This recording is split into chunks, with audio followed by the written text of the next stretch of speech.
नमस्कार मंडळी. तर आता तुम्ही पाहतच असाल की आज मी तुम्हाला आवळ्याचा ज्यूस बनवून दाखवणार आहे. आणि हिवाळा आला की असे मस्त मोठे गोल गरगरीत आवळे मार्केटमध्ये भरपूर प्रमाणात येतात आणि स्वस्त सुद्धा असतात, खिशाला परवडणारे. आणि आवळा हिवाळ्यामध्ये जास्त येतो. अशा वेळेस आपण काय करायचं, वर्षभर तर आपल्याला आवळा जास्त भेटत नाही, तर एकदाच ह्याचा सिरप बनवून ठेवायचं, म्हणजे ह्याचा ज्यूस बनवून ठेवायचं. आणि हे ज्यूस तुम्ही वर्षभर 6 महिने जास्त क्वांटिटीमध्ये बनवलात तर वर्षभर तुम्ही पिऊ शकता. कमी क्वांटिटीमध्ये बनवला तर किमान 4 ते 6 महिने तुम्ही आरामात हे ज्यूस पिऊ शकता, म्हणजे ह्याचं सिरप पिऊ शकता. आणि ह्याचं सिरप बनायला जास्त वेळ लागत नाही, जास्त मसाले किंवा जास्त साहित्य लागत नाही, झटपट बनतात. मुरंब्याला आणि आवळ्याच्या लोणच्याला जास्त वेळ लागतो, ते तर सर्वांना माहीतच आहे. पण मी तुम्हाला एकदम सोप्या पद्धतीमध्ये अगदी लहान मुलं सुद्धा ह्याचं सिरप बनवू शकतात अशी पद्धत दाखवणार आहे. आणि आवळ्या खाण्याचे इतके फायदे आहेत, मी सांगून थकेल इतके फायदे आहेत. तुम्ही गुगलवर सर्च मारला तर तुम्हाला कळेलच किती फायदे. तरी सुद्धा मी तुम्हाला याचे फायदे सांगणार आहे पुढे जाऊन. चला तर मंडळी, रेसिपीला सुरुवात करूया. सर्वात प्रथम मी इथे घेतलेले आहेत अर्धा किलो आवळे. अर्धा किलो आवळ्याचं ज्यूस कसं बनवायचं, त्याला स्टोर कसं करायचं, ही सर्व पद्धत मी तुम्हाला सांगणार आहे. व्हिडिओ स्किप न करता शेवटपर्यंत पहा. आणि व्हिडिओवर तुम्ही पहिल्यांदाच आला असाल तर प्लीज माझ्या चॅनलला सबस्क्राईब करा. आणि सबस्क्राईब केल्यावर बाजूची घंटी नक्की दाबा, जेणेकरून व्हिडिओचं प्रत्येक नोटिफिकेशन सर्वात अगोदर तुम्हाला भेटेल. तर हिवाळ्यामध्ये बाजारामध्ये आवळे जास्त प्रमाणामध्ये येतात आणि ते सुद्धा गोल गरगरीत आणि टमाटरपेक्षाही जास्त मोठे असतात, पाहू शकता. आणि आवळा घेताना कधीही त्याला दाबून बघा. एकदम कडक पाहिजे, म्हणजे एकदम कवळे पाहिजे, नरम नाही पाहिजे. आणि मधून डाग नाही पाहिजे. असे बाहेरून डाग असतील तर चालतील, काही हरकत नाही. मधून डाग असायला नाही पाहिजे. मधून डाग असले ते तुम्हाला दिसणारच. असं बघितलं ना तर कळतं आपल्याला मधून डाग आहेत की नाही. आणि कधीही आवळा बाजारातून आणलं अगोदर त्याला स्वच्छ धुवून घ्या आणि मग अर्धा ते 1 तास पंख्याखाली ठेवा किंवा उन्हामध्ये सुकवा. आता हे मी आवळे स्वच्छ धुवून घेतलेले आहेत. ह्याला पुसून तर घेतलंय, तरी सुद्धा कापडाने मस्त कोरडं करून घ्यायचं. थोडं सुद्धा आपण पाण्याचा उपयोग करणार नाही. पाण्याचा एक थेंब जरी लागला तर हे सिरप टिकणारच नाही, 10 ते 15 दिवसामध्ये खराब होणार. म्हणून ह्याला जितकं चांगलं पुसणार तितकाच फायदा आहे आणि सिरप जास्त दिवस सुद्धा टिकणार. असं स्वच्छ कॉटनचं कापड घ्या आणि असं रगडून ह्याला पुसून घ्या. आणि पुन्हा वाटलं तर तुम्ही उन्हामध्ये ह्याला एक 10 ते 15 मिनिटं ठेवलं तरी चालेल. ह्याच्या बाहेरून ओलावा असतो, तो निघून जायला पाहिजे, म्हणून ह्याला उन्हामध्ये ठेवलं तरी चालेल.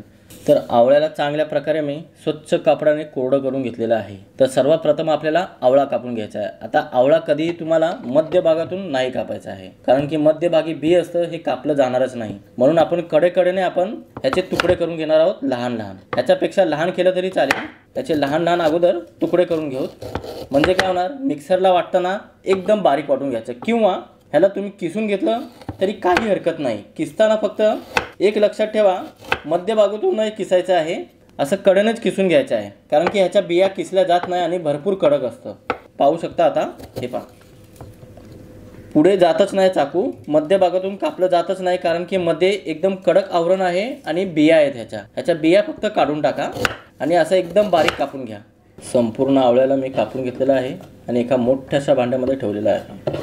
आणि कोणतंही भांडं घेतलात तर त्याला स्वच्छ एकदम कोरडं करून घ्या.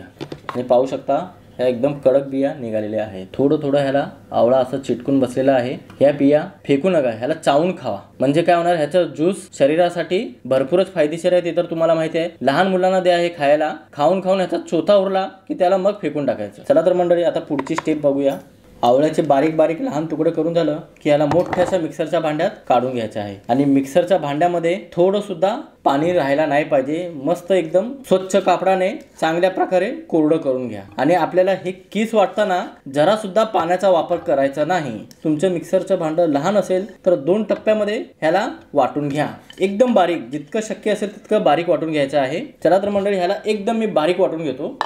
आवळ्याला वाटून ह्याचा चोथा मी एका प्लेटमध्ये काढून घेतलेला आहे. आता काय करायचं, एक मोठंसं भांडं घ्यायचं आहे, ते सुद्धा कोरडं असायला पाहिजे. आणि त्याच्यावर आपल्याला कॉटनचं कापड ठेवायचं आहे. आणि कॉटनचं कापड ही स्वच्छ असायला पाहिजे आणि कोरडं असायला पाहिजे, ओलं नसायला पाहिजे. पुन्हा सांगतोय. आणि हे चोथा या कापडामध्ये काढून घ्यायचं आहे. आता ह्याचा आपल्याला रस काढायचा आहे. चांगल्या प्रकारे एकदम दाबून मस्तपैकी ह्याचा रस काढा.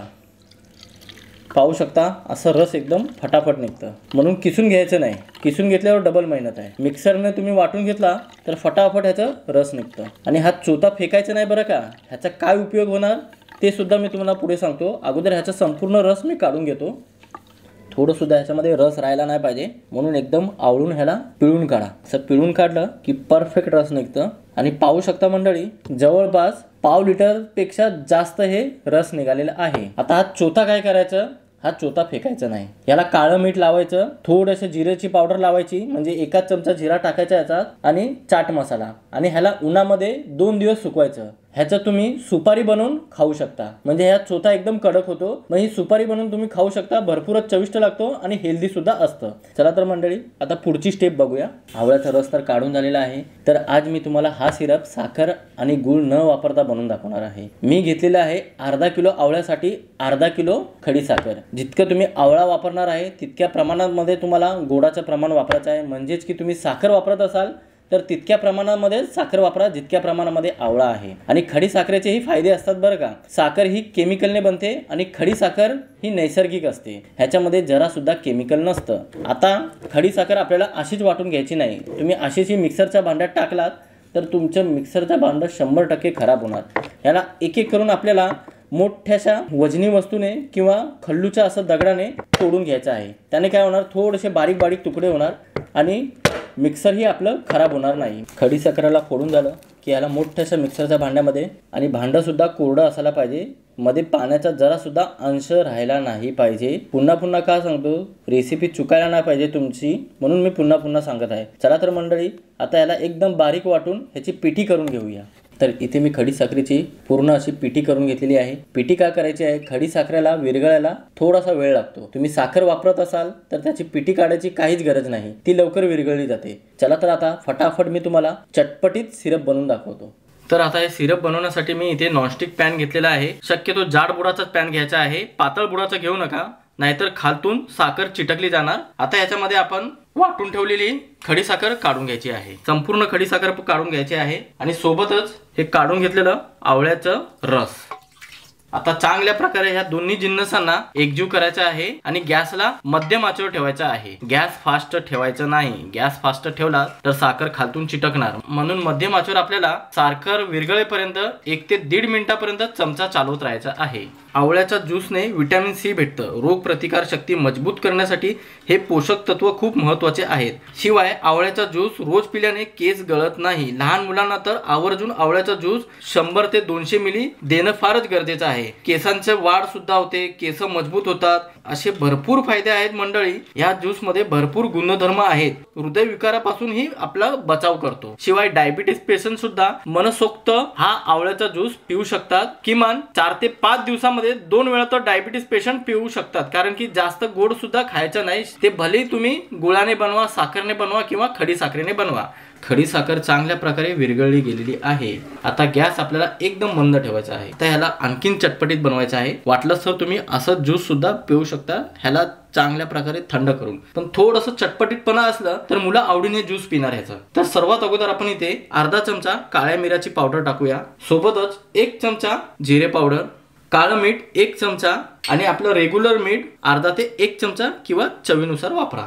आता ह्या सर्व मसाल्यांना या ज्यूस मध्ये चांगल्या प्रकारे एकजीव करूया. लोणचं, मुरंबा किंवा हा आवळ्याचा ज्यूस बनवताना हे स्टोर करावं लागतं आणि स्टोर करणाऱ्या पदार्थाला कधीही पाण्याचा वापर करू नये. पाण्याचा वापर केला तर हे खराब होतं, इतकं तर सर्वांनाच माहिती आहे. आता ह्याचा आपल्याला पाक नाही बनवायचा, ह्याचा आपल्याला फक्त सिरप बनवायचा आहे.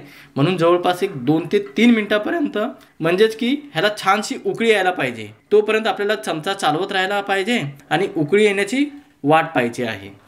तर आपण पाहू शकता मंडळी, जवळपास 2 ते 2.5 मिनिटं झालेली आहे. अशी छानशी उकळी आलेली आहे आणि रंगही किती मस्त झालेला आहे आणि थोडंसं घट्टपणा आलेला आहे. आता ह्या वेळेस आपल्याला गॅस बंद करायचा आहे आणि ह्याचा पाक बनवायचा नाही. पुन्हा एकदा सांगतो, नाहीतर ह्याला तुम्ही ढवळतच राहाल 4 ते 5 मिनिटं. गॅस बंद करायचा आहे आणि ह्या सिरपला पूर्णपणे थंड करून घ्यायचा आहे. आता आवळा सिरप चांगल्या प्रकारे थंड करून झाल्यावर ह्याच्यामध्ये एक जिन्नस आणखीन वापरायचा आहे. पण त्याआधी ह्या आवळ्या सिरपचा घट्टपणा मी तुम्हाला दाखवतो. पाहू शकता, 1 दिवसानंतर बघू शकता आणखीन थोडासा घट्टपणा वाढतो. अगदी मधासारखं होतं हे. आता ह्याच्यामध्ये आपल्याला ह्याचा तुरटपणा कमी करायचा, म्हणजे आवळ्याचा तुरटपणा कमी करायचा आणि जी साखर सुटते ना असं बाजूने, ती साखर कमी व्हायला पाहिजे. त्यासाठी इथे अर्धा किंवा 1 लिंबाचा रस वापरायचा आहे. लक्षात ठेवा, एक महत्त्वाची टिप देतो. आवळा सिरप चांगल्या प्रकारे थंड झाल्यावरच ह्याच्यामध्ये लिंबू मिक्स करायचा आहे. चमचा चालवून चांगल्या प्रकारे एकजीव करायचा आहे आणि याची एकदा चव बघा. थोडंसं आणखीन तुरटपणा वाटत असेल तर अर्ध्या लिंबाचा रस आणखीन तुम्ही वापरू शकता. तर पूर्णपणे हा सिरप तयार झालेला आहे. आता याला स्टोर कसं करायचं ते सुद्धा मी तुम्हाला सांगतो. अशी काचेची भरणी घ्यायची किंवा एखादी बाटली पण काचेचीच घ्यायची. त्याला स्वच्छ अगोदर पुसून घ्यायचं आणि ह्याला उन्हामध्ये ठेवायचं. जो काही ओलावा आहे तो निघून जायला पाहिजे आणि मगच हे सिरप ह्याच्यामध्ये ठेवायचं आणि फ्रीजमध्ये झाकण लावून ठेवायचं. जवळपास 4 ते 5 महिने आरामात हे सिरप टिकणार आणि तुम्ही जास्त क्वांटिटीमध्ये बनवला आणि जास्त काळजी घेतला तर वर्षभर सुद्धा हे सिरप टिकतं. आता मी तुम्हाला ह्याचं ज्यूस सुद्धा बनवून दाखवतो कसं ज्यूस बनवायचं. असं बंद बाटलीमध्ये मी सिरप काढून घेतलेला आहे. आता अगोदर मी तुम्हाला असं एका प्लेटमध्ये अर्धा चमचा लाल काश्मीरी तिखट घेऊ. ही तिखट नसते. सोबतच सेंधव मीठ चवीनुसार, पाव चमचा काळं मीठ. आता या तिन्ही जिन्नसांना म्हणजे या मसाल्यांना चांगल्या प्रकारे एकजीव करून घ्यायचं आहे आणि असं प्लेटमध्ये पसरवून घ्यायचं आहे.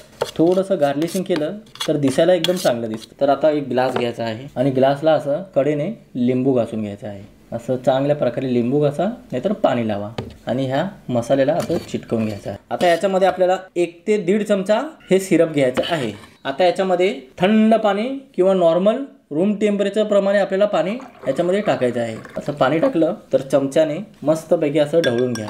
केमिकल फ्री आहे, साखरचा वापर नाही केलेला आहे, खडी साखर वापरलेली आहे. ह्या पद्धतीने तुम्ही सिरप बनवलात तर नक्कीच सर्वांना आवडेल. लहान मुलांना तर जास्त आवडेल आणि एकदम चटपटीत बनतं बरं का. आणि असं लिंबू थोडंसं लावलं की मस्तपैकी ह्याचं प्रेझेंटेशन पण पूर्ण झालेलं आहे. तर मंडळी, आजची ही आवळा सिरपची रेसिपी कशी वाटली नक्की तुमची प्रतिक्रिया मला कमेंट बॉक्समध्ये कळवा. चला तर अशाच नवनवीन रेसिपीसह पुन्हा भेटूया. धन्यवाद.